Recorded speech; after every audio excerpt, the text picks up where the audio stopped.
새 방역 체계 초안이 나왔습니다. 앞으로 어떻게 달라지는지 최영애 평론가, 양지열 변호사와 이야기 나눠보겠습니다. 어서 오십시오. 안녕하세요. 네, 발표된 일상 단계 회복 초안 어떤 내용이죠? 그러니까 이제 일단 위드 코로나, 우리는 단계적 일상 회복의 로드맵 초안입니다. 29일에 확정 발표되고요. 초안은 3단계입니다. 첫 번째로는 이제 생업에 대한 영업 제한을 완화하는 방안이고요. 두 번째로는 이제 대규모 행사를 허용하는 방안입니다.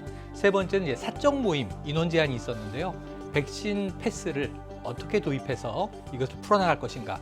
근데 1, 2, 3단계로 돼 있는데 지금 보시면은 대략 4주를 한 단계의 기준으로 잡는데 플러스 2주가 늘어날 수 있고요.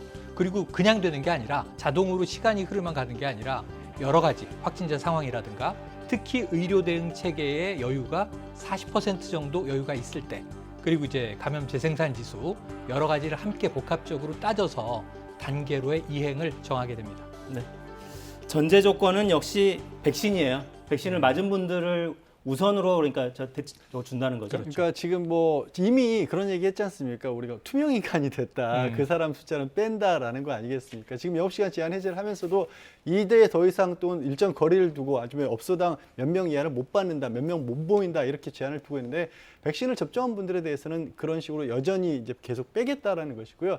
접종을 하지 않은 분들에 대해서만 숫자 제한 같은 걸, 모임 숫자라든가 전체 이용시설 제한을 하겠다라는 겁니다. 아예 못 들어가게 만들어 버리면 이건 또 이제 역차별 논란이 크게 벌어지기 때문에 저도 이제 접종 완료하고 14일 지나니까 요즘 아시겠지만 QR코드를 찍으면 기계에서 음성 안내가 나오지 않습니까? 우리 이제 IT 워낙 강국이었고 이미 다 준비가 돼 있기 때문에 14일 접종 완료된 사람이다가 입구에서부터 점검이 되니까 크게 무리하지 않게끔 시행을 할 수 있을 것으로 보입니다. 그러니까 비접종자도 음성 확인을 받으면 들어갈 수 있는 거죠. PCR 검사를 받아야 되는데 PCR 검사 받은 게 뭐 이 효력을 일주일 만에 인정한다든가 하기 때문에 현실적으로 굉장히 불편하게 되는 거죠. 야, 그러니까 끝내 백신을 안 맞고 내가 네. 이거 누리겠다 이러면 매주 검사 받아야 되는 거예요. 맞습니다. 백신 맞으시는 게 낫겠습니다. 네. 각종 소비 쿠폰 이것도 재개를 검토한다고요? 뭐 이제 재난지원금과 함께 이 소비 쿠폰 지급을 했지 않습니까? 경기 활성화인 것이고 아마도 이 부분은 정부 차원에서 소비 쿠폰도 될 수 있고 외식이라든가 문화상품 같은 거 이용도 될 수가 있고요. 또 지자체 차원에서의 지역 화폐 이용 같은 것들, 그러니까 양쪽 다 중앙 정부에서 하는 것과 지방자치단체에서 할 수 있는 부분을 같이 조율을 하는 방법으로 아마 발행을 할 것으로 보입니다. 이게 가능해진 건 결국 백신 접종률이 올라가서 그렇습니다. 맞습니다. 대통령도 오늘 시정연설 발언도 하더군요. 예, 오늘 이제 6번째이자 마지막 시정연설이죠. 임기 중에 내년도 이제 정부 예산안을 설명하는 자리였는데 일단은 코로나로부터의 이 악화된 경제 상황을 타개하기 위해서 재정은 이제 확대 강화 정책을 쓰는 것으로 돼 있습니다. 이 600조가 넘는 이제 슈퍼 예산이고요. 그런데 이 안에서 대통령의 강조는 어느 선진국가보다 우리가 빠르게 백신 접종을 했고 국민 참여 덕분에 70.4%를 넘어서게 된 거죠. 10월 말이면 지금 75%를 내다보는데 이것은 우리보다 접종을 먼저 시작한 영국, 미국, 유럽 여러 국가보다 빠르고요. 일본보다 좀 빠르고 싱가포르 정도 500만 명이 좀 넘는 도시국가 정도만 한 70% 후반대 정도 되니까 세계적으로 굉장히 빠른 속도를 우리가 자랑하고 있습니다. 네.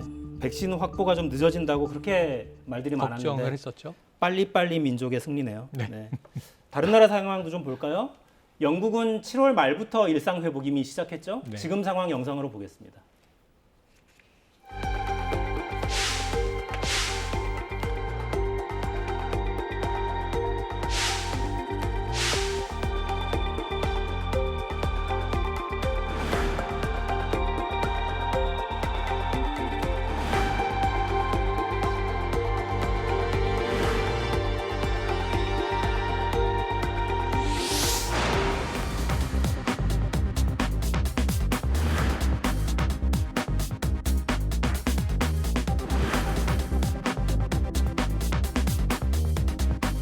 and they could go yet as high as 100,000 a day.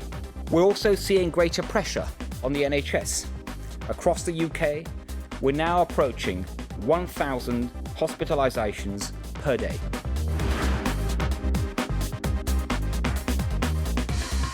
We're sticking with our plan. I think the most important thing people can do now is just get that booster jab.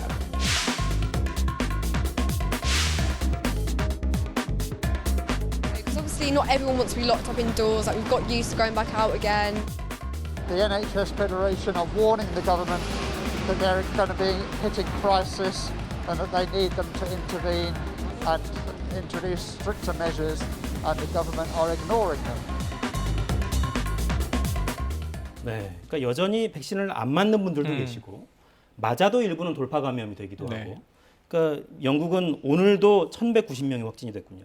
그러니까 우리도 일단 일상 회복을 하면 접촉이 늘어나면 감염자는 늘 수밖에 없잖아요. 그러니까 불가피할 것으로 보입니다. 다만 이제 영국 같은 유럽 쪽에서의 마스크 특히 이제 공중 보건 인식 자체가 우리보다는 조금 느슨한 편이기 때문에 저렇게까지 폭발적으로 늘어나지 않기를 좀 기대를 하고 있습니다만 그럼에도 불구하고 말씀하신 것처럼 접촉이 늘어났을 경우에는 불가피하게 늘어날 것이고 아마도 접종을 여러 가지 이유로 해서 불안감 때문일 수도 있고 실제로 뭐 주변에서 어떤 뭐 이상 증상을 겪으신 분들이 있으니까 또 다른 어떠한 이유 때문에 안 맞으신 분들이 그래도 한 20% 가량은 될 걸로 예상을 하거든요. 그때는 이제 그 접종을 안 하신 분들을 위주로 해서 좀 많이 늘어나지 않을까라고 보는 게 이 전문가들의 일반적인 견해로 보입니다. 그럼에도 불구하고 다시 되돌리진 않을 겁니다. 그러니까 그 숫자를 유지해 가되 그분들을 중심으로 해서 그럼 집중적으로 어떻게 만약에 감염이 됐을 경우에 치료를 할 것인지 그 접종을 하고 감염이 됐을 경우에는 지금 이제 정부도 발표한 경우에 재택을 늘린다는 거 아니겠습니까? 그렇게 해야 이 경제가 다시 또 거꾸로 가는 걸 막을 수 있기 때문에 그런 방안들을 대비를 해야겠죠. 네. 그러니까 이미 국내에도 그런 통계가 있어요. 지금 현재 상황에서도 확진자의 대부분은 비접종자들이고, 그렇죠. 네. 그 면역이 없으면 당연히 걸릴 수밖에 없죠. 맞습니다. 중증으로 진행되는 분들도 대부분 접종을 다 마치지 않은 분들이고, 그렇죠. 백신은 맞으시는 게 무조건 이득이라는 그렇습니다.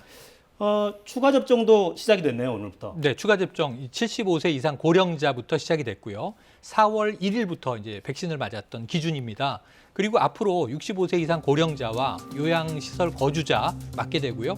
50세 이상 중증 환자도 맞게 됩니다. 부스터샷에 대해서 지금 이제 일단은 시작이 돼서 쭉 가는데 28일을 좀 주목하셔야 돼요. 이제 앞으로 남아 있는 추가 백신 접종 계획이 28일에 발표되는데 얀센의 경우가 돌파 감염이 좀 많은 것으로 알려지고 한 번 맞았잖아요. 부스터샷을 어떻게 맞출 것인지 28일에 발표될 예정입니다. 그러니까 몸에 투입한 게 양이 적으니까 아무래도 한계가 있는 네네, 거죠. 항체도 좀 덜 생기고 돌파 감염이 더 되는 모양입니다. 모레부터는 손실보상 시작되는데 네. 두텁게 됐으면 좋겠네요. 굉장히 두텁게 어쨌든 준비하고 있는 것만 해도 굉장히 두텁긴 합니다. 일단은 이전에 코로나19 이전에 영업 이익을 기준으로 매출을 기준으로 해서 80%까지 보전을 해준다는 것이고요. 그 어떻게 데이터베이스 같은 경우 각 지방자치단체가 가지고 있는 것에 별도로 홈페이지를 만들어서 본인의 사업자 등록 번호만 입력을 하면 이틀 안에 지급받을 수 있다. 굉장히 신속한 조치이긴 한데 그러나 이 부분이 좀 아쉬운 부분이 있는 것도 사실입니다. 어떤 게 있냐면 첫 번째로는 이게 지급을 받을 수 없는 소상공인들, 이런 지급 대상 같은 경우에는 영업 제한 같은 것들, 뭐 영업 시간 제한도 있고 인원 제한 것도 있고 이런 제한을 받으신 분들에 한해서 하는 건데 대표적인 식당이죠.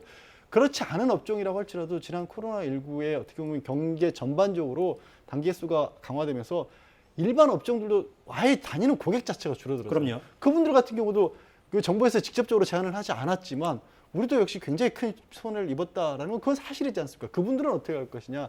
또 정말로 이 소상공인분들에서 진짜 영세한 분들 같은 경우에는 이게 신용카드 사용 내역보다 현금이 더 많으신 분들도 있거든요. 이분은 더 영세한 분들인데 이분은 또 기준들이 없는 거예요. 이런 부분들은. 그리고 이제 만들어진 기준 중에서도 영업 시간만 갖고 할 것이냐, 영업 시간 제한을 하는 바람에 실제로 입은 손실도 클 것인데 그건 어떻게 할 것이냐. 이런 세부적인 문제에서는 좀 더 보완을 할 텐데 하지만 그럼에도 처음에 말씀드린 것처럼 이 현재 마련된 안 자체가 두터운 것만은 사실입니다. 그래도 더 신경 써 주셨으면 하는 바람인 겁니다. 네. 사각지대가 있다는 것도 이미 다 알려져 있으니까요. 그렇죠. 이 부분 어떻게 할 건지 정부가 구체적으로 여행 다니지 마세요 이렇게 하진 않았지만 여행업계 정말 괴멸적인 타격을 받았잖아요. 그렇습니다. 좀 더 챙겨봤으면 좋겠다는 생각이 듭니다. 그게 정치가 할 거 아닌가 싶기도 해요. 네.